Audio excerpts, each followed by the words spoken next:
Can you believe I'm caught up on my reading? So proud. Hey, quick question. How do you record a podcast? I don't know. It's been so long.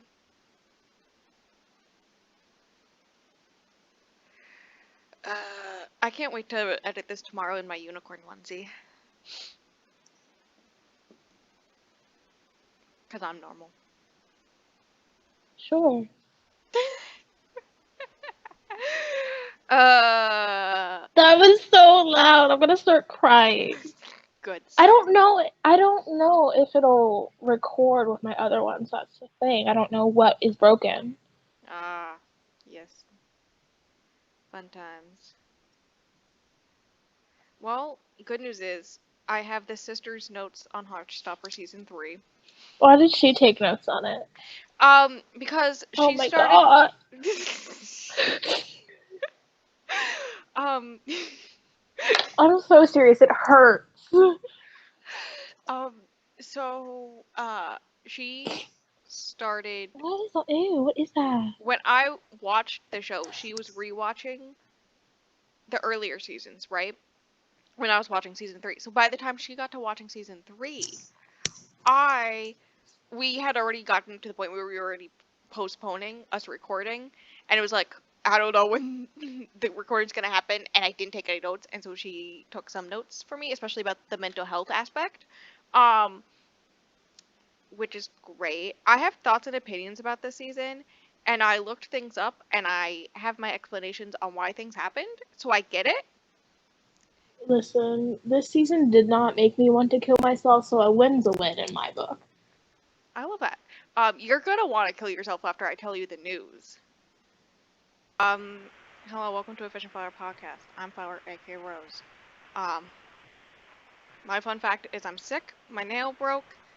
Uh, it's been a long time since we recorded an episode of this podcast, and I'm tired. And the good old this time of year depressy is coming in, so it's all around a great time for me, personally. Also, this episode is brought to you by my sister, the squirrel. Check her out. That's it. She lovingly took notes, especially about the mental health aspect in this. So, you know, we love her for that.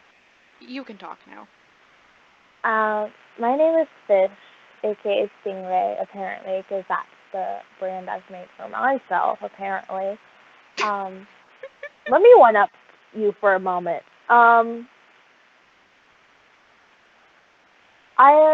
My fridge went out. All our food is currently in the ice chest. Thank God we have a deep freezer from Hmm. whoever put it in here. Because also, if that ever goes out, we can't get it out of the house because it's too big to fit through the doors. And there used to be a sliding glass door on the back of the house before they added on this room. So if it ever goes out, we're screwed. Um, what's it called? I think Kiki's acting good. She's been really good the last few days, and I think it's only because it's about to be Halloween. Um, um, you're probably having a great, jolly time. I can't wait to tell you the news about this show now. what? I'm not gonna tell you yet. What? I'm scared. Don't I'm gonna give tell me you in like stress. 5 minutes, but don't kill yourself when you learn the news. Are they canceling it?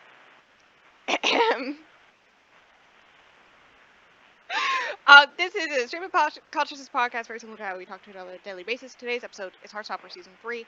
We have done episodes on seasons 1 and 2. I think season 1 was like one of our first episodes, like if not the first, Yeah. the second episode. Wild.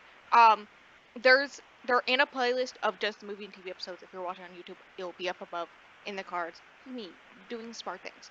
Um, Now I'm gonna say a thing. I'm gonna start off with a negative, which is that this season felt very rushed because it basically stuck two and a half of the books into one season. Plus some of the Nick and Charlie novella, setting up some of the stuff from that. Also, all at the same time. And I was like, dear God, why? Um, I heard rumors that season 4 was not confirmed. Now it has come out that season 4 is confirmed, but it is the last season. So That's okay. It gets the ending. It gets a proper Yes. ending. Therefore, I don't have to kill myself. So the plan was to rush books 3, 4, 5, and some set up for Nick and Charlie, all in this season. And then season 4 be book 6, which isn't out yet. So Hear me out. I feel like that could go either way because I feel like some people probably really liked that there was so much going on in the season because like it was kind of there's like not very much happening in the first one, for example. You know what I mean? That's why they added filler with like new characters and stuff, right? Because like there's I do only so like much. how they focused on some of the side characters more. Like there's more Yeah. Tao and Elle's relationship. Love that. More about Imogen's identity. Love that. More of Darcy, the actor who plays Darcy, I think since the show started came out as non-binary. So they did a coming out arc for Darcy's character, which I love. MVP of the season is Darcy's grandmother. I will not be asking any questions. I love her. Because they did that with what's the character's name? I don't remember the character's name. I don't watch the show. Jericho watches the show.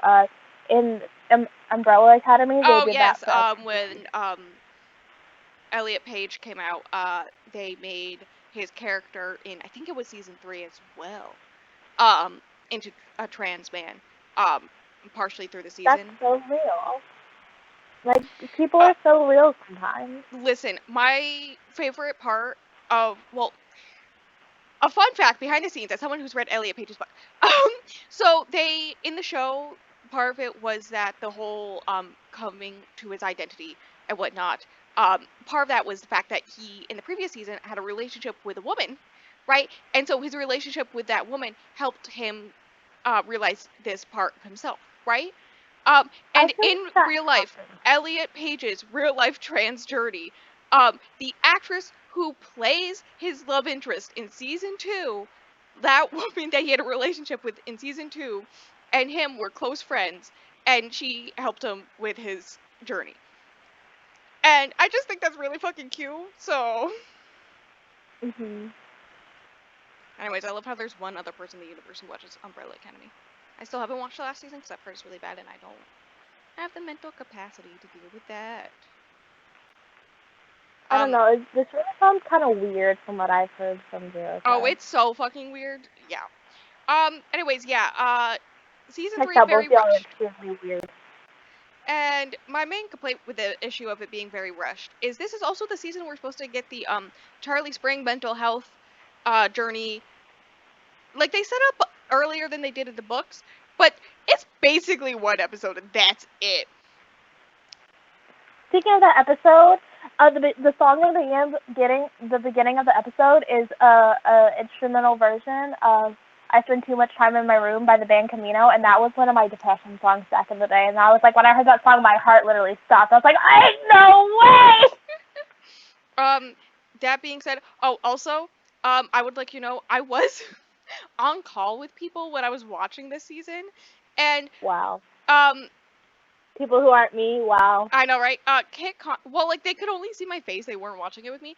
And, Nick Nelson's, aunt, who is a mental health counselor, that's, like, an important thing, is played by Hallie Atwell, who I am deeply in love with, and I am, like, one of the 6 people who watched the Agent Carter TV show, and I'm still angry. Okay? The fact that they retconned that whole entire fucking show just for Avengers Endgame ending, like, fuck you. Like, I like that movie too, but, like, fuck you, Captain America, like, alright? And then, the fact, so I was smiling every time she was on screen, because beautiful woman, right? She is. And then, the way that, in the Halloween episode, Nick Nelson dresses up as Captain America.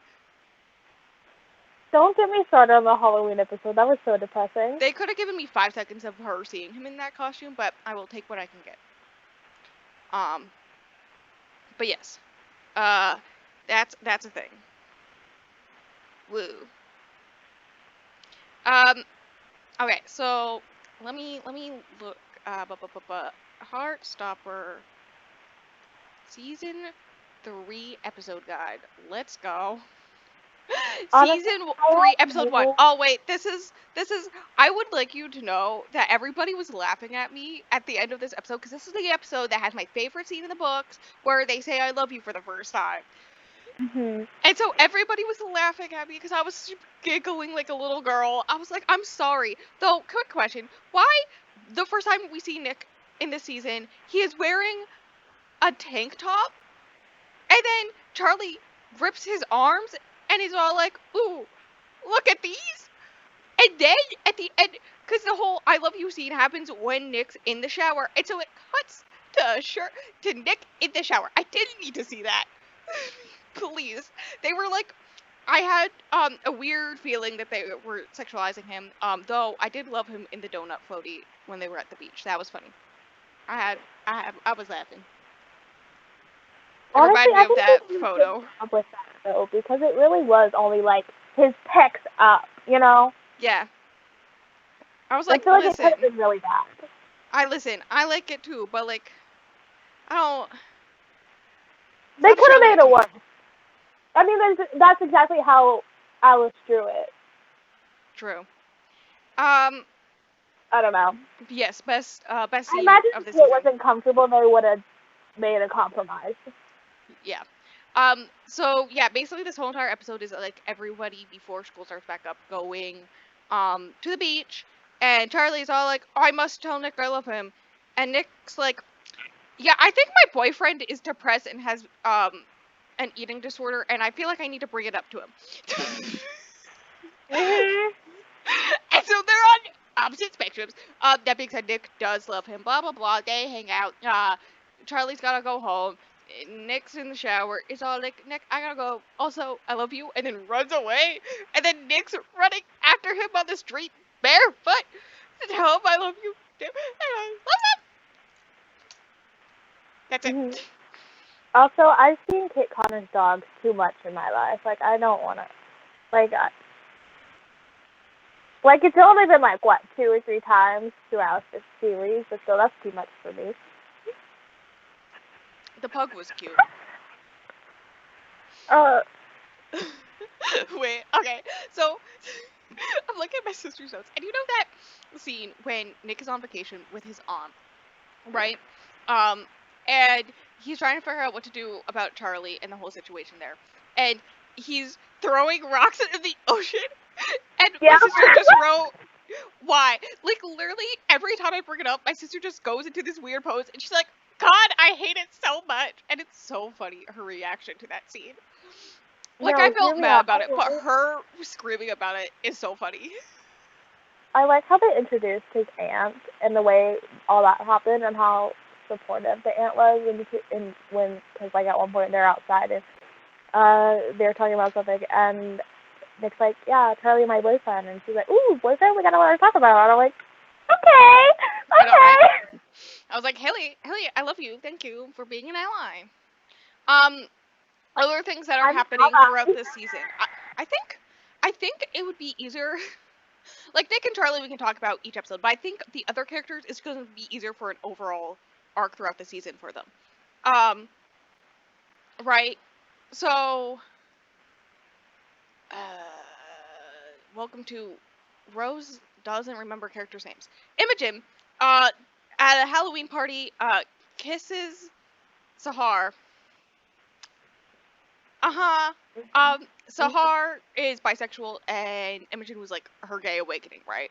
And so there's like this whole thing where they're trying to be friends, but also Imogen's trying to figure out her sexuality, and and Sahar's like, I don't want to just like be the girl you like to kiss while you figure it out, right? Other things. Isaac is cut to Imogen throwing up in the bathroom and Nick holding her hair back. Right? Isaac is dealing with being the third wheel because everybody's dating everyone else. I felt so bad for Isaac this season because they're like, I don't understand why you're so upset. Maybe because you're ignoring your friends? I know, right? Yeah, you can have relationships and have friendships that coexist. You don't have to completely ignore your friend just because you're dating somebody now. Like, yeah, no, he's either completely ignored, or when they do remember to hang out with him, they'll just be like all over each other, and asexual, aromantic king he is, it's just like, I'm going bye. Also, I love I that he could actually leave. I've been in that situation before and I couldn't leave. yeah. It's horrendous. I do love how when Charlie started to get worse and wasn't talking to like anybody, and Isaac literally just came to his house, was like, okay, so I get it, but you do have to tell me you're still alive, which is so us coded. Yeah.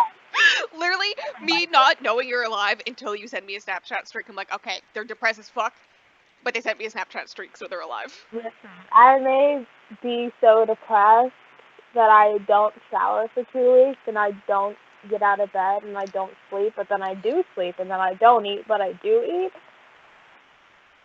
But here, I won't lose my Snapchat streak, don't worry! Yeah, no, felt that one. Too real. Isaac, we love you. You're a king. Tara is dealing with anxiety throughout the I won't season. tolerate any Isaac slander. Let me put that out there. So at the end of last season, Darcy's mother kicked them out. Fuck At the Darcy's end of the mom. season, Darcy does start going by they them pronouns. So I'm just gonna go with they them pronouns. Despite the fact that they don't start using them until the end of the season. Kicks them out. Fuck their mom. I Love just their forgot. grandma. I just remembered Love I'm their still grandma on a video call with people, and I just flipped off the camera. The people better love me. But anyways, so Darcy has been staying with Tara's family, and Tara's mom is all like, you can't share a room, all this stuff, and things get spicy between them, and Tara is very much like, hey, I love you, and I love how you're doing better, and your mom sucks ass. But also, personal space is like an important thing I need, right? Valid, get it. I was so scared Darcy wasn't gonna take that well. I was like, oh, how I is this was gonna too. go? I was so worried. And Darcy was taking it like that bad. at this point, we had heard from that Darcy's grandma had called them up and was like, hey, you can stay with me. I just gotta clean out the guest bedroom, right? And so Darcy's like, okay, yeah, I'll call up my grandma. Calls up the grandma, moves with the in with the grandma. Literally, they're unpacking all their stuff. They're as a group, and the grandma's all like, oh, that wall would look great with a cute picture of a boy. And Darcy's like, I'm a lesbian. And the grandma goes, okay, then a cute picture of a girl. and then I think it's Tara puts up a picture of herself, or was Darcy put up a picture of her? Either one. And the grandma's like, perfect, good job. I love the grandma. It's so real. I love that part. Also, the grandma is all like, hey, by the way, your mom called. You don't have to talk to her, just so you know that she is calling. But you can deal with it how you want to deal with it. Love the grandma. 3, when Darcy starts swearing, it was like a thing. That's part of the reason why they were kicked out, was wearing more masculine clothes. When Darcy starts, now in a safe space, able to start going through this journey of figuring out their gender identity and whatnot, and is wearing masculine clothes more, especially in like the private school uniforms. Like, girls are supposed to wear skirts, but they start wearing pants and all this stuff. That. I know, right? Love that. Also, But, I love how God. no teacher, we didn't see any teacher be like, hey, you're a girl, you're supposed to wear skirts. Love how we didn't get that scene. But like, there's at one point where they're putting on a suit for I forget what reason, and the grandma's all like, oh, look at you being so handsome. Now use those big strong arms to help me carry this thing. And I'm just like, I love the grandma. Cut to me bashing my head against the wall. Yeah. I think their arc was my favorite. Second favorite was Tao, and actually second favorite was Charlie and Tori. Oh my god, don't get me started on Tori. Oh my god, I love Tori. Listen, I wasn't the biggest Tori fan, but this season, really, like, Tori needs Imagine a not hug. being a Tori fan. Oh my god, go on somewhere, girl. I'm supposed to read Radio Silence soon too. Huh? Radio Silence. It's the Tori book. But third favorite is Elle and Tao. Basically, at the end of last season, Elle got accepted to this private art school thing, right? And so is going to a different school. And so because of that, Tao is struggling with the whole idea of not seeing his girlfriend 24/7, right? Like, I get it. Calm down. And still trying to make things romantic and cute, but also the whole idea of intimacy when one of them is trans, that was a whole thing that Elle was like having issues with. And they were like communicating, and I love them, and I'm fine. I love when people communicate. I know, right? Okay, this is where we get to the. So their art's getting, or Elle's art is getting really out there, right? And people are loving it, especially on social media. And so this stupid radio show is all like, "Hey, we want Elle on," and then the radio host, instead of talking about art or any of like her art at all, started talking about trans people and bathroom issues. Iconic for Elle's parents to literally be like, "Oh, you will be hearing from our lawyers." Like, bitch, what the fuck? Literally, one of the other people in charge of the radio was all like, "Oh, I didn't know this was gonna happen." Like, what? I'm so sorry. Like, what? Sure. As Elle is literally trying not to panic and all this stuff. Yep. Poor Elle. Get Poor behind me, Elle. Love Elle's parents. Real for real. I feel like her parents are like some of the best parents, and Tao's mom, like. I know, right? Don't get me started on Charlie's parents. Okay. So Charlie, this is supposed to be when Charlie has his mental health journey / arc. Get some good old therapy. And hear me out, Paul. I know you said that you had a complaint that this was too fast, but the way it's set up is exactly the way it's narrated in the graphic novel. So I don't understand how they were supposed to stretch that out. It just felt like it was like one episode, and then they were like, for the most part, dusting it off. Like, okay, we did that. Next arc, and I'm just like, ugh, please. I did like how they set up that episode. How it was like half from Charlie's point of view, half from Nick's point of view. Because it's how like the novel, the graphic novel. I did like that aspect, but yeah, it's a lot of Charlie suffering and Tori and Nick being the ones to take care of him. Because obviously all adults ever are incompetent. Yep. And then he comes home, I think, right before Christmas, and then Christmas sucks ass. And obviously, Christmas. Yeah. Oh, there's a part, I think it's on the Ferris wheel, that him and Tori are talking, and he's all like, "Hey, you've had to be like my mom, but you can be your own person." I may have been crying during that scene. Real. We love siblings. I think I turned off my camera at that point. I was like, nobody gets to see this but me. No, because like, can we also talk about what we saw of Mr. Ajay and Mr. Farouk? I love them. Yes. I love them. I love them. Hear me out. I think mayhaps I love them. Yes. I do like how we get to see more of them too. What else? Nick's brother shows up for 5 seconds, and I go, damn, somebody should really hit him with a car. I was literally in a group chat, because they were like, you're smiling a lot. And I'm like, yeah, because I hate this guy, and I'm matching hitting him with a car. Oh my god. And they were like, you're smiling about that? I'm like, listen, he's biphobic. He can be hit with a car. And they're like, oh, okay. Okay, yeah, okay. I mean, I get it, but at the same time, I think he needs psychological help. Me too. Listen, I think he has daddy issues, and he needs to figure his shit out, but... Hear me out. Get it. Oh my god, Darcy's grandmother's name is Ivy. I love her 10 times more now. Oh my god. Hear me out, though. Hear me out. My dog? How long does it take to read a graphic novel? Because I placed this hold on September 25th, and I was started third in line. I'm in first now. But how long does it take to read a graphic novel? I'm sorry. Is this volume 5? No. Oh. It's check, please. Because I want to reread it. No, you and me both. That's such a good graphic novel. Like, underappreciated.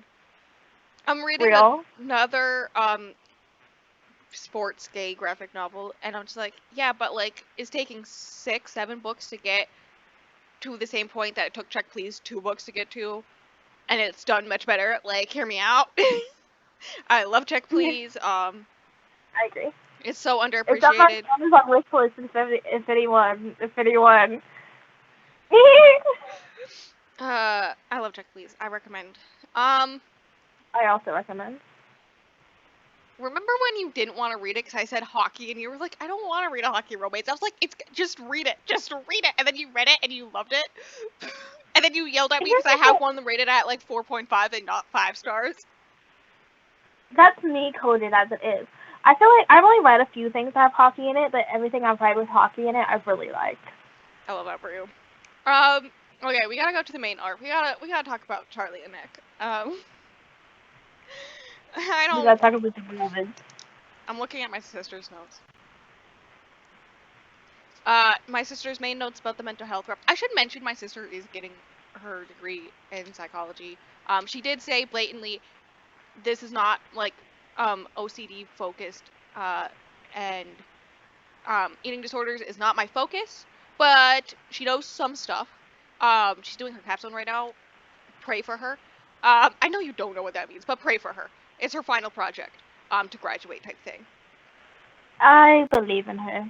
I really do. And she's doing, what is it? I don't remember the exact word she keeps on using, but the sped up version. So, even worse than normal. I texted Bestie about it, and Bestie was like, oh god. Even worse than normal. Also, she, did, intern at a crisis hotline, so, like, she knows some things. Hear me out. And I would like you know, one of her notes that she hated was how Nick kept on bringing up fixing Charlie. Does like she how like that? Is that what you said? What? Did you say that she didn't like that? Yeah, she didn't like how we kept on using the word fix, but she did like how the aunt, when he like sat down with the aunt and they had that whole scene, was very much like the aunt being like, listen, there's things you can do, but you can't fix him, right? I feel like just You just gotta be there. If you think about his character, that would be his first instinct anyways, because I feel like he's kind of a people pleaser. I mean, he's a people pleaser. I get it in his arc that it makes sense for him to be like that until somebody who works in the field sits him down and is like, hey, that's not how it works. You just gotta be there for him. So I get that. I mean, that's how you learn. That's what you're going to feel like when you're a teenager. When something like this happens, you're going to want to try to fix it, but you can't, and you have to have someone else teach you that. So what do I know? Okay, so we gotta talk about this. Oh, we gotta talk about this. We gotta talk about the sex. The sex episodes. The last 2 episodes that are just the banging, apparently. Okay, so, around halfway through the season, Charlie, gets some help. They're separated for, like, a good long time, as Charlie's getting help, blah, blah, blah, comes home. I do like how they put him still continually going to therapy after, right? I think it's, like, twice a week. Still going and talking to his therapist. And then him be like, hey, weird thing, me and my boyfriend are getting kind of hot heavy, and his therapist is all like, yeah, that makes sense because you're having techniques to, not think about food and your OCD aspects constantly. You're gonna have more energy and brain space to think about bangling your boyfriend. He's so real. He's so correct. And then he's like, it's fine, it's normal. I recommend you pick up some free condoms on your way out. And I was like, my dude. Yeah, no, there's basically 2 episodes that are, the last 2 episodes are basically setting up until, Nick and Charlie bang-a-lang-a-lang-a-lang. And I was like, guys, I'm tired. Can I go home? So yeah, that was like a whole arc. I did like the aspect of it of Nick being all like, I want to leave my shirt on. Because scars and eating disorders and good fun times. And then over you wanted the to leave period, your shirt on, Bestie? over the period of like the 2 episodes in which they're doing it, he does eventually get to the point where he's fine taking his shirt off in front of Nick, and also wearing tight, short sleeve shirts. We're so proud of him. When he picked that short sleeve shirt up for the little thank you for the carnival or whatever the fuck it is. I was like, oh my god! I know. I was like, my Just baby. stab me next time. My little baby. Yeah, no. So they're doing great relationship wise, and Charlie's doing better. He does talk about how he has both good and bad days, right? And he does mention there's like one line where he mentions where he did relapse briefly, and how that's normal, right? We love that. So Charlie's about to graduate. Or not Charlie, Nick's about to graduate. Wrong one. Nick's about to graduate. Okay? Which he finds as an issue because him and Charlie are doing so great and Charlie's doing so great. He doesn't want to mess it up by going away. So he doesn't want to be too far away. And him and the girls go on a trip to look at schools, and in the process he finds one that he really likes, but it's like very far away. Right? And It's only 4 hours. he 4.5 hours. He I doesn't. love how, as a lesbian, I'm like, that's not that far. It That's really isn't. I dated a girl from Canada. Honestly, that's like less than double my college distance. So like, not that far. So like he's dealing with that, and also the fact that like separating from Charlie physically, for the past like year and a half, his whole life has been focused on coming to terms with his sexuality, his relationship with Charlie, Charlie's mental health, doing it with Charlie. Like that's been his whole entire life for the like past year and a half. So to now all of a sudden be like, hey, I'm in a situation where I'm gonna be in a different location from Charlie, and I don't know who I'm gonna be outside of that, he's kind of panicking. And I get it. I get it. But also, I'm tired. I'm tired, fam. How do you think they feel? I know, right? Things that happen. Charlie plays drums in front of people. It is success. So proud of him, for real. Nick gets a second dog for Christmas. Oh my god, wait, no, we gotta talk about this because he gets a second dog, sends a picture of him and this little pug to Charlie. And Charlie's having a hard time with his family for Christmas, right? And he's all like, well, this little guy needs hugs. And he's all like, I mean the dog, but so does this little guy, meaning himself. And I'm like, sir. I love him. Sir. I love him. Pause. How could we not talk about this sooner? They started cussing. Oh god. My heart stopped when I heard Kate Connor say fuck. I was like, oh my god. Wasn't it Darcy who cussed first, though? I don't remember. I don't remember either. I only watched the season once. Gasp.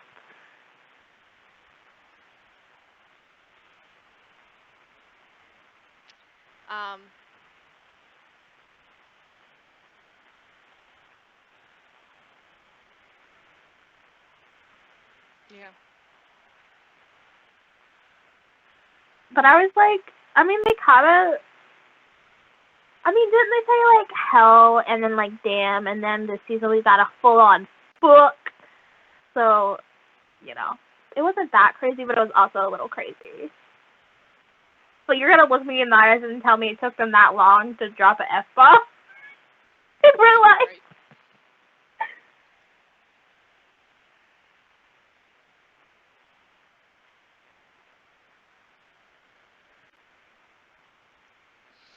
Okay. Yeah, that's the things that happen. They bang a lang.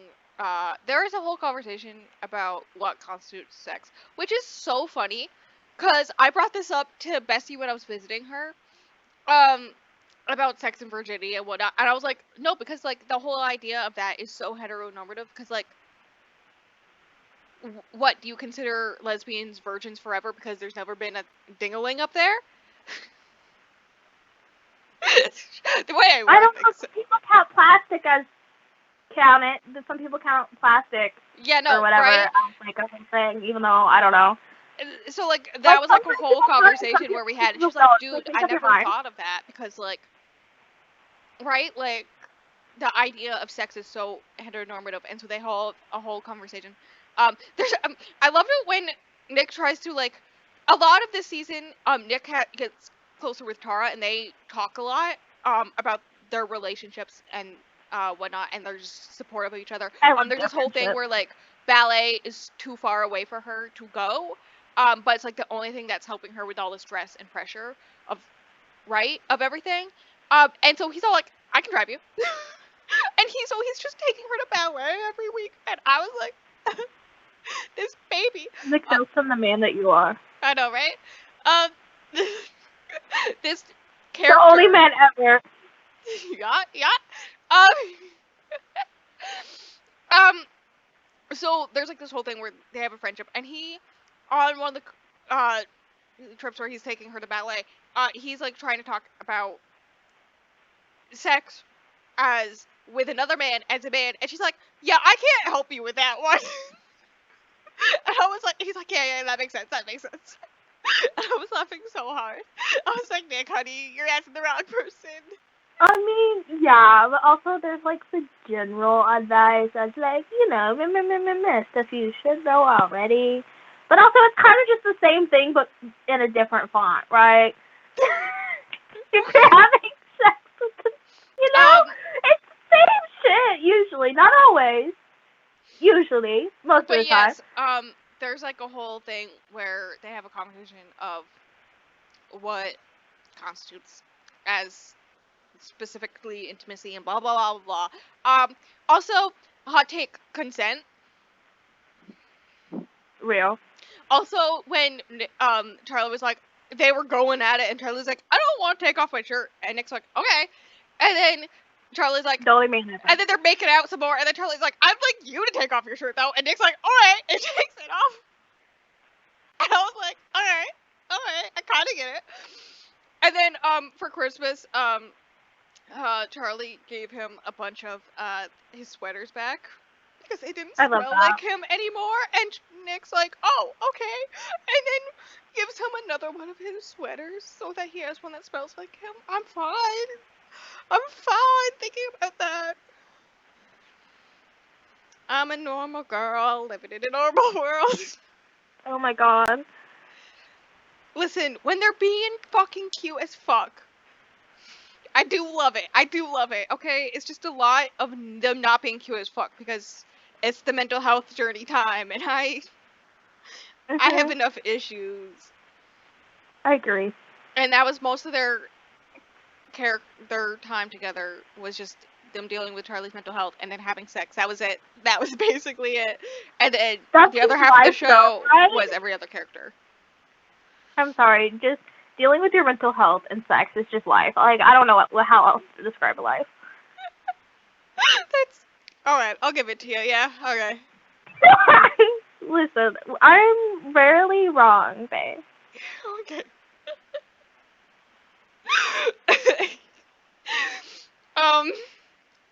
Anyways, that's that. That's the show.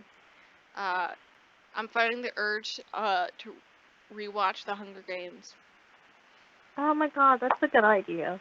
I know, right? See, here's the issue. I'm rereading them, so now I want to rewatch them. And listen, when Peter Millark said, if it wasn't for the baby in the book, I almost screamed IRL. Real.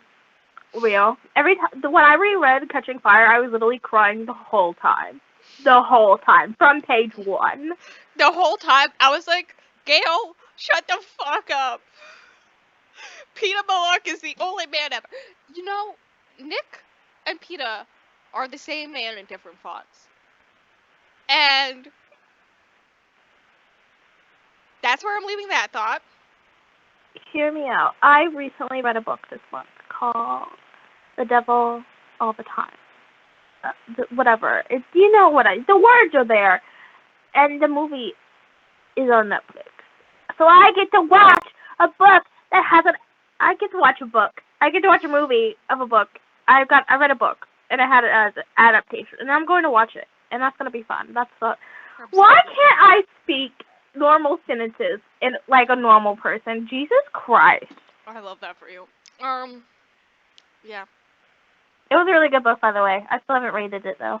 I I need to saw do that that. you didn't rate it, and I was like, well, I'm reading my book club 5 book stars. right now, and I'm also reading East of Eden, and I'm also reading Game of Thrones, and I'm also reading that haunted house one. I've come to the conclusion that as long as I finish Tristic's Venom by the end of the year, I'm not going to worry about it. I love that for you. I've come to the conclusion that as long as I wake up every day, everything's fine.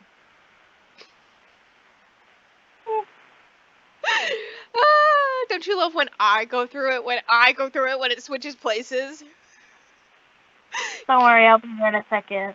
Okay, good. It's like as soon as you were crawling yourself out of that void, I like just dove head first in, and I was like, "Bitch, you just left here, and I'm here alone now. Like, can you come back?" Don't worry. When my mom misses work again, things will fall into disrepair. I love it for us. All right. Do you have anything else to say? I kind of want to stream playing video games. No.